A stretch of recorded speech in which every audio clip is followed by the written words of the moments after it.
Alexis Poulain, sans réserve, l'invité. Et tout de suite, on passe d'un autre continent et on va parler d'un autre président avec vous, Caroline Galacteros. Vous êtes politologue, docteur en sciences politiques et vous dirigez le think tank Géopragma. Avec vous, on voulait revenir sur l'interview événement du journaliste américain Tucker Carlson, que certains médias jugent propagandiste et non pas journaliste, avec le président Vladimir Poutine au Kremlin, entretien de 2 heures que vous avez regardé. Qu'est-ce qu'il faut en retenir de ces 2 heures ? Un certain nombre de choses. Alors, effectivement, 2 heures, ça paraît long. Maintenant, si on regarde combien de discours l'on a dû endurer de la part de Volodymyr Zelensky depuis 2 ans, on se dit que la première interview, finalement, de Poutine, ça passe assez bien. Et d'autant que je pense que la durée était importante. Ça paraît être une question de forme, mais en fait, c'est du fond. C'est-à-dire que dans cette interview, pour moi, la forme était plus importante que le fond, au sens où il a pris un ascendant immédiat. Sur Tucker Carlson. On peut dire de Tucker Carlson ce qu'on veut, c'est un remarquable journaliste. On lui reproche essentiellement d'être proche de Donald Trump, c'est surtout ça qu'on lui reproche. Ou d'être un propagandiste, un idiot utile, etc. Voilà. Il est du mauvais côté, il est dans le camp du mal. Bon, bref. Donc, mais au-delà de ça, je pense que Vladimir Poutine a très bien installé dès le début, d'ailleurs d'une manière un peu ironique, un peu condescendante, en lui disant, bon écoutez, vous voulez qu'on fasse un show ou bien on parle sérieusement ? Et là, il est parti dans un retour en arrière historique très long, très long, plus d'une demi-heure, à 800 au premier. Mais il a montré.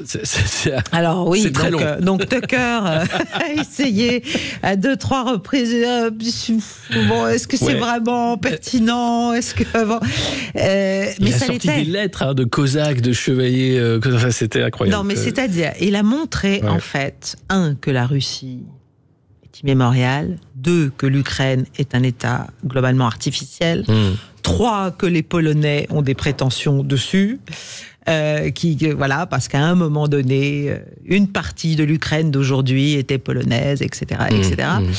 Et donc il a remis à plat tout ça, et ce faisant, il a donné la perspective en fait de ce conflit, parce que depuis 2 ans dans cette guerre, on est toujours en train de dire la Russie envahit l'Ukraine le 24 février 22, etc., etc. Lui, il vous explique tout. Et il en vient à son message, l'un de ses messages principaux, qui est « Nous sommes allés en Ukraine pour mettre fin à la guerre dans le Donbass et à la guerre occidentale qui nous est menée. » Depuis 2014. Depuis 2014, mais bon, il est même remonté avant.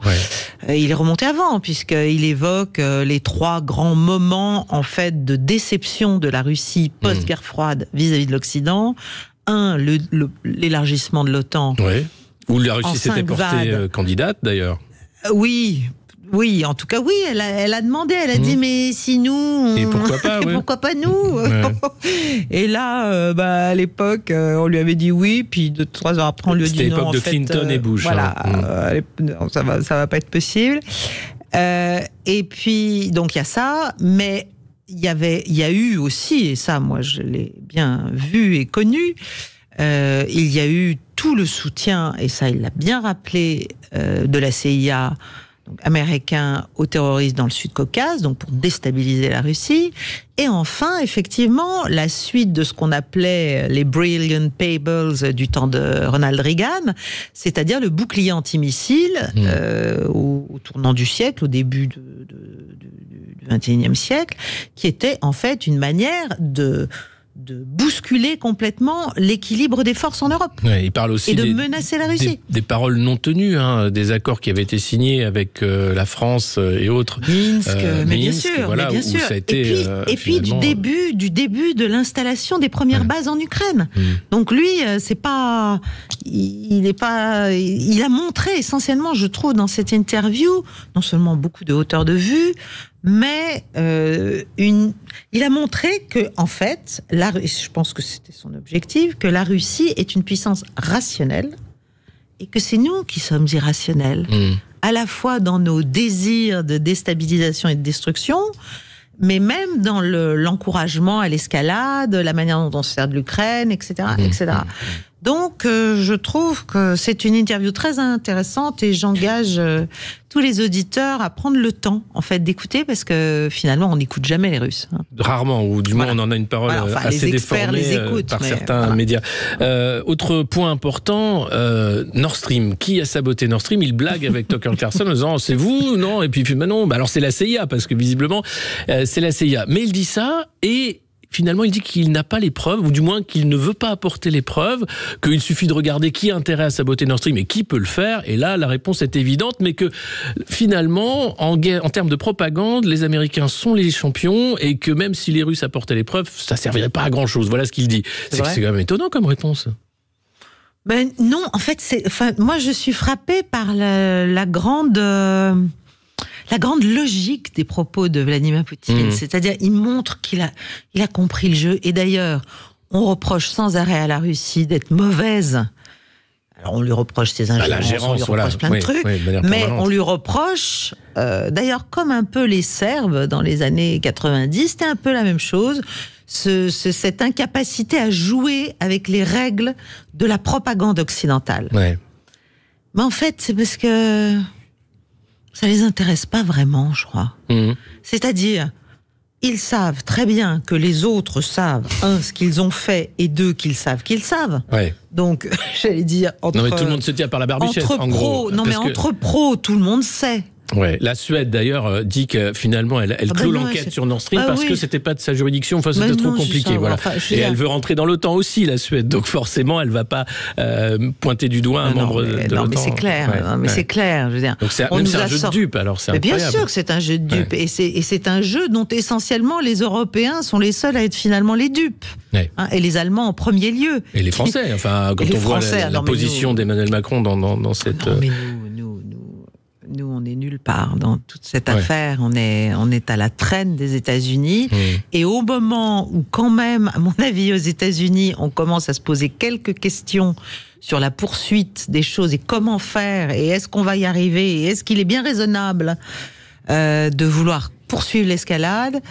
La France, elle est en avant de la main comme d'habitude. Oui, pour prendre le relais dans le financement de cette guerre en Ukraine, mais aussi par intérêt, parce que finalement ce financement de la guerre en Ukraine profite aux industries de l'armement américaines, mais européennes aussi, que ce soit les producteurs d'obus, les canons César, ça booste quand même l'économie de guerre.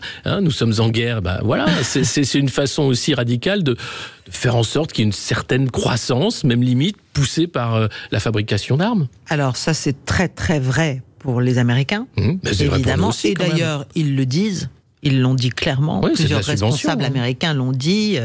L'économie américaine se porte beaucoup mieux depuis la guerre en Ukraine, d'une certaine façon, parce que finalement, on fait vider les arsenaux européens, puis après on les remplit avec nos armes. Donc c'est top. Même, ça fait marcher le carnet de commandes. Plus le gaz naturel liquéfié, etc. Voilà. Pour nous, nous, cette guerre a montré le fait qu'on a très peu de choses, finalement, et qu'effectivement, il faut repartir, il faut nourrir de nouveau la production d'armement. Et d'ailleurs, moi, je pense que oui, il faut effectivement reconstituer non seulement nos stocks, mais aussi un certain nombre de capacités et de forces. La question n'est pas là. Mais la question, c'est, est-ce que c'est pour s'opposer à une Russie qui devrait être notre allié, que l'on a antagonisé, que l'on a poussé dans ses retranchements, qui est en train de l'emporter, et qui, en fait, et là, il a été très clair hier, il a dit non mais moi la Pologne, les pays baltes. Oui, on va en parler. On va faire une pause et on se retrouve dans un instant. 0826 300 300 si vous souhaitez poser vos questions à notre invité et parler de cette interview, mais aussi du sujet de l'Ukraine. On se retrouve tout de suite. 0826 300 300. Pardon, vous êtes sur Sud Radio. À tout de suite. Sud Radio, midi 13h, Alexis Poulain, sans réserve. Sud Radio, midi 13h, Alexis Poulain, sans réserve. Et on se retrouve avec notre invitée Caroline Galacteros pour parler de l'interview de Vladimir Poutine avec Tucker Carlson, mais aussi de la situation en Ukraine et au-delà. Vous êtes politologue, vous dirigez le think tank Géopragma et vous venez de lancer aussi une chaîne YouTube Paix et Guerre qui cartonne pour parler de ces sujets géostratégiques. Alors, on parlait à l'instant de cette interview et des points forts. Dans l'interview également, Vladimir Poutine explique qu'il n'a aucun intérêt et aucune envie d'envahir la Pologne ou la Lettonie, ou ce que l'OTAN est en train d'essayer de montrer que la Russie serait une puissance prédatrice, et lui explique que non, ce serait aller vers une guerre mondiale et que personne n'y a intérêt, et surtout pas la Russie. C'est imparable, si vous voulez. C'est là qu'on se rend compte que nous, on vit dans une réalité alternative, pour faire oublier le fait qu'on perd. Hein, on perd sur les paris qu'on a faits. C'est évident. Enfin, pourquoi la Russie irait-elle attaquer des États protégés par les États-Unis au plan nucléaire à l'intérieur d'une alliance de type OTAN? Enfin, c'est suicidaire. Ouais. Il n'est pas suicidaire. Mais lui explique en revanche que si lui n'est pas suicidaire, il se pose des questions quand même sur les choix de l'Allemagne, avec la volonté de ne pas demander l'ouverture de tuyaux gaziers qui existent actuellement.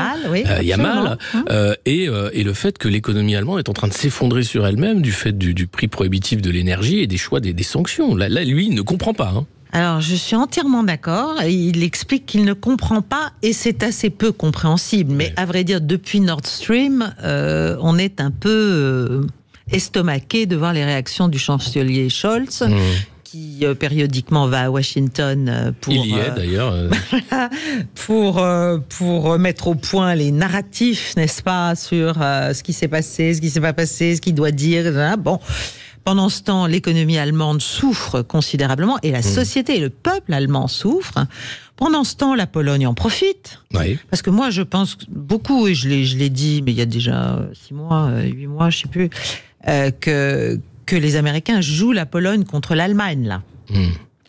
Deux grands pays en Europe, en termes démographiques, en termes de surface. Mais clairement, quand même, il faut revenir aux origines. Et les origines, c'est que les États-Unis voulaient casser le lien énergétique entre l'Allemagne et la Russie. Ouais. C'est fait. Il avait d'ailleurs des menaces sur Nord Stream 2, immédiatement dès la mise en place du gazoduc. Voilà.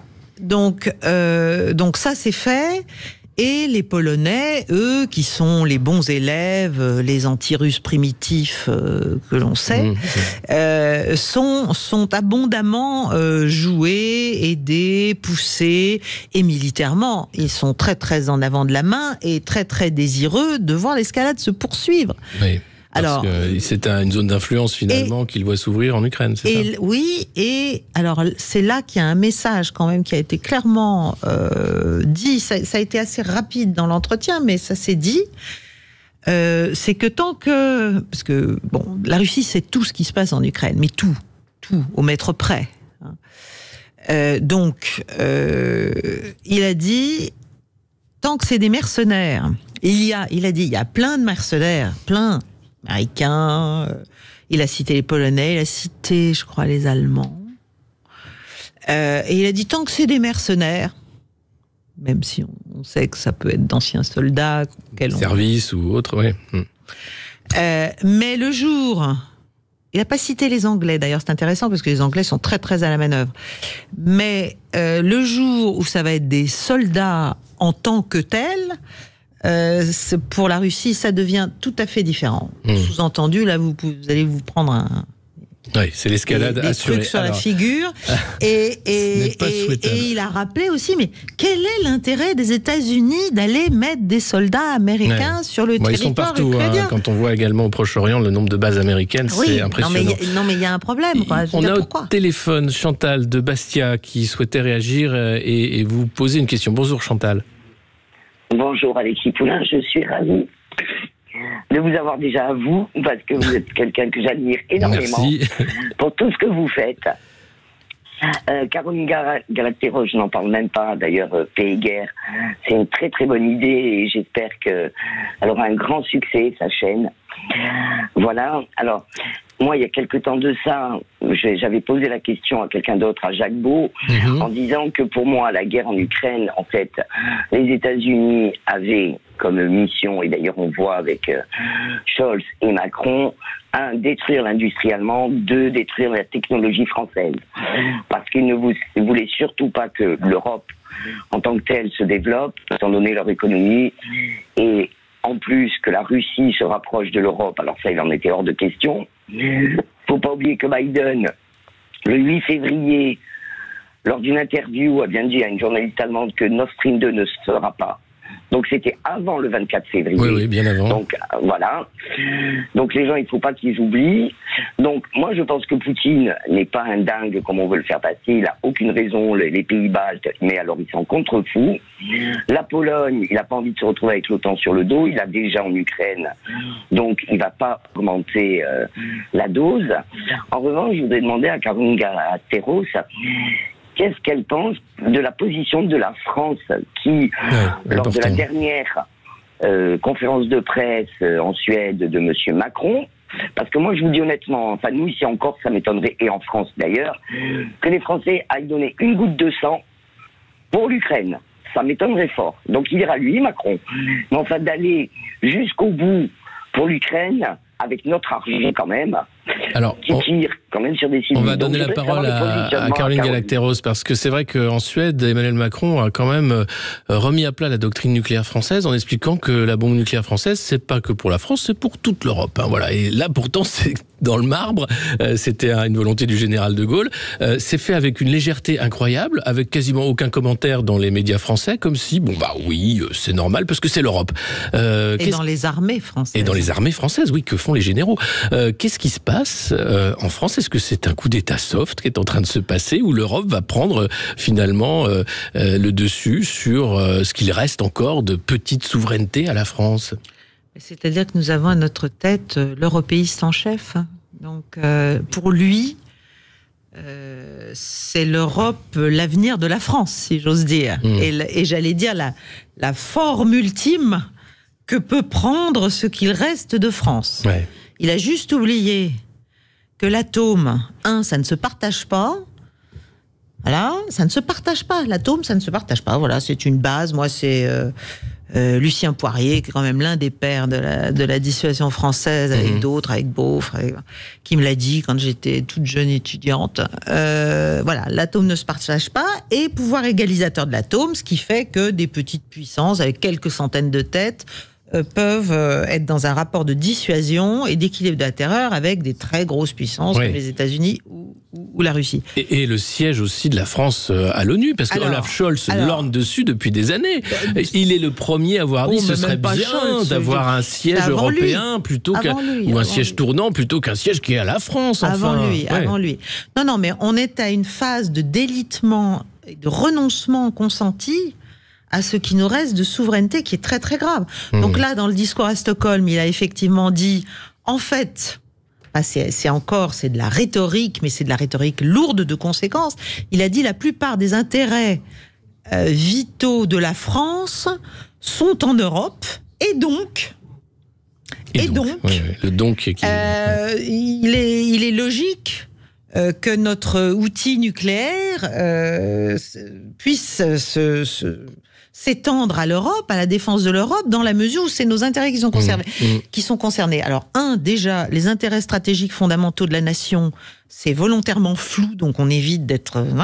Et deuxièmement, quand en Europe, on a les plus va-t-en-guerre, les plus fous dangereux, les Polonais, les Baltes, les uns, les autres, vis-à-vis de la Russie, dire ça, c'est juste inviter à la provocation, à l'escalade. Il n'y a pas eu d'ailleurs de mention de la France dans l'interview, je crois. On devient une cible, en fait. De Poutine. Non, il nous a même pas mentionné. Voilà, il n'y a vraiment pas de volonté. Et on se rappelle de ce rendez-vous avec la table immense à l'époque où Emmanuel Macron essayait encore de ménager les uns et les autres. Ce qui se passe aujourd'hui, c'est l'effacement, c'est ce que vous dites, et c'est le risque d'une escalade. Merci beaucoup, Chantal, d'avoir posé votre question. On va être obligé de terminer là ce retour sur l'interview de Tucker Carlson, mais aussi sur la situation. J'aurais voulu parler avec vous aussi du changement de généraux à la tête de l'armée ukrainienne. C'est important aussi. C'est cette semaine que ça arrive. Malheureusement, le temps est court. Dans un instant, on y reviendra. Vous inquiétez pas. Dans un instant, c'est André Berkoff et Céline Alonso dans la culture dans tous ses états qui reçoivent Didier Barbelivien. Voilà pour parler de toutes les filles qu'il a aimées avant. Des Berges du Rhône à la Maison des Canuts, du Théâtre des Célestins à la Basilique de Notre-Dame de Fourvière, du Musée Lumière au quartier Saint-Jean, Sud Radio rayonne désormais à Lyon et le Grand Lyon sur 105.8. Connectez-vous aussi avec l'appli Sud Radio et parlons vrai.